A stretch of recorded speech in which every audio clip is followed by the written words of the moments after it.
দিয়া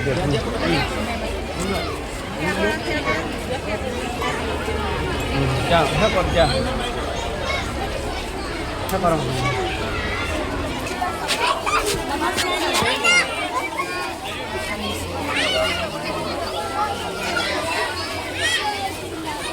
আমাৰ বড় বড় ল'ৰা ছোৱালী আৰু এদিনে আমি হেৰি কৰিছোঁ এইবিলাক ফটো ল'ৰা ছোৱালীক আনিছোঁ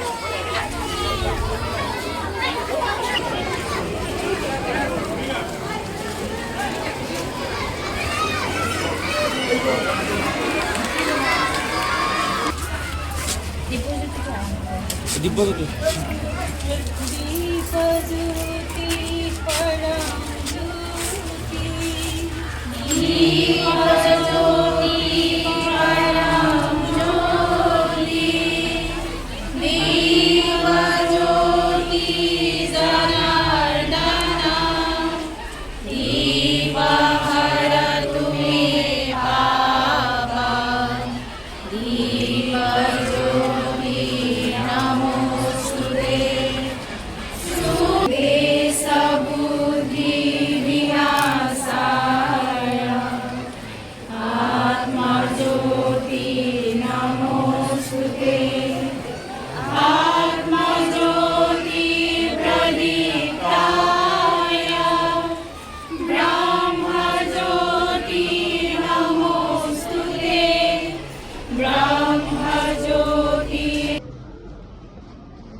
বিশ্ব পৰিৱেশ দিৱস হিচাপে গছপুলি ৰোৱাৰ কাৰ্যসূচী এটা গ্ৰহণ কৰিছে জুবিন ফেন ক্লাবে, যিটো প্ৰতি বছৰে কৰা হয়।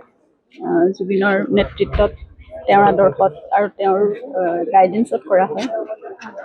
এইবাৰ তেওঁলোকে নিজে ঠিক কৰি লৈছে এনেকৈ ডিমৰীয়া কলেজ আৰু এইটো অঞ্চলৰ সোণাপুৰ ক্ষেত্ৰীয় অঞ্চলৰ বহুকেইখন এনেকুৱা শিক্ষানুষ্ঠান আৰু ৰাজহুৱা স্থান তেওঁলোকে বাছনি কৰি লৈছে, আৰু য'ত গছপুলিবোৰ ৰোৱাৰ পিছত ভালকৈ প্ৰতিপালনো হ'ব আৰু ছাত্ৰ ছাত্ৰীসকলে নিজেই তেওঁলোকে প্ৰতিপালন কৰিব, সেইটো দায়িত্ব তেওঁলোকে লৈছে। তেনেকুৱা ঠায়ে তেওঁলোকে বাছি লৈছে।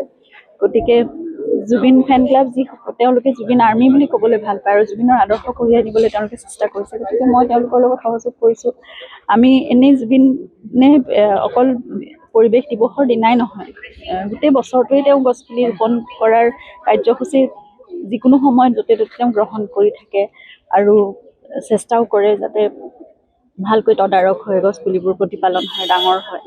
তেওঁ পৰিৱেশৰ বিষয়ে যথেষ্ট সতৰ্ক আছিল। প্ৰকৃতিৰ বাবে তেওঁ বহুতখিনি কৰিবলৈ চেষ্টা কৰিছিল। আমিও তেনেকুৱা পদক্ষেপ কিছুমান গ্ৰহণ কৰিব লাগিব। আজি বিশ্ব পৰিৱেশ দিৱস কাৰণে আমি গছপুলিয়ে আজি ৰোপণ কৰিছোঁ, কিন্তু ইয়াৰ বাহিৰে আৰু বহু পদক্ষেপ কিবাকিবি আমি গ্ৰহণ কৰিব লাগিব। আপোনালোকৰ সহায় সহযোগিতা সদায় লাগিব আৰু সকলোৱে আমি মিলি আচলতে কামবোৰ কৰিব লাগিব।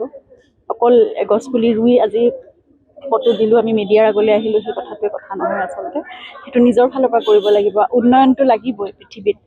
বিজ্ঞান প্ৰযুক্তিবিদ্যাৰ উন্নতিৰ লগে লগে সকলো ধৰণৰ উন্নয়ন হ'ব, কিন্তু প্ৰকৃতিক আমি যদি ৰক্ষা নকৰোঁ তেতিয়াহ'লে আমাৰতো জীয়াই থাকিবলৈ বহুত ইয়াৰ পিছত আৰু জীয়াই থকাটো সম্ভৱেই হৈ নুঠিব। গতিকে প্ৰকৃতি সংৰক্ষণ আৰু প্ৰকৃতিৰ লগত আমি জীয়াই থকাৰ এই যিটো প্ৰচেষ্টা, এই প্ৰচেষ্টাটো আমি অব্যাহত ৰাখিব লাগিব। নতুন প্ৰজন্মই বিশেষকৈ কথাবোৰ অনুধাৱন কৰি তেওঁলোকে এই ক্ষেত্ৰত বিশেষ পদক্ষেপ ল'ব লাগিব। আমি সকলোৱে মিলি পৃথিৱীখন সেউজ কৰি প্ৰকৃতিক সংৰক্ষণ কৰি ৰাখিলেহে আমি জীয়াই থকাটো আমাৰ কাৰণে সুচল হ'ব। অকল ডিমৰীয়া বুলিয়ে নহয়, মই বিচাৰিছোঁ জুবিন ক্ষেত্ৰৰ আশে পাশে গোটেই অঞ্চলখিনি, সোণাপুৰৰ পৰা হওক, লাগিলে একদম জাগিৰোডলৈকে হওক বা অসমৰ বিভিন্ন ঠাইত যিয়ে জুবিনক ভাল পায়, যিয়ে জুবিনক কাষত ৰাখিব বিচাৰিছে, কাৰণ জুবিনে নিজে কৈছিলে যে মই য'তেই নাহৰ থাকিব তাতে জুবিন থাকিব। গতিকে মই নাহৰ বনৰ কথাটো এদিন মই বহুত আৰম্ভণিতে মই সেই কথাটো কৈছিলোঁ, আৰু সেইটোৱে মই বিচাৰোঁ। নাহৰ বন য'ত প্ৰতিষ্ঠা হ'ব, য'ত নাহৰ বন হ'ব, থাকিব, তাত জুবিন সকলোতে সৰ্বব্যাপ্ত হৈ থাকিব। সেইকাৰণে তেওঁৰ অস্তিত্ব অনুভৱ কৰি থাকিবলৈ হ'লে আমি অকল নাহৰ বুলিয়ে নহয়, সকলো গছৰে প্ৰয়োজন হ'ব, কিন্তু সেই নাহৰ বনটো এটা প্ৰতীকী অৰ্থত আমি ব্যৱহাৰ কৰিব পাৰোঁ।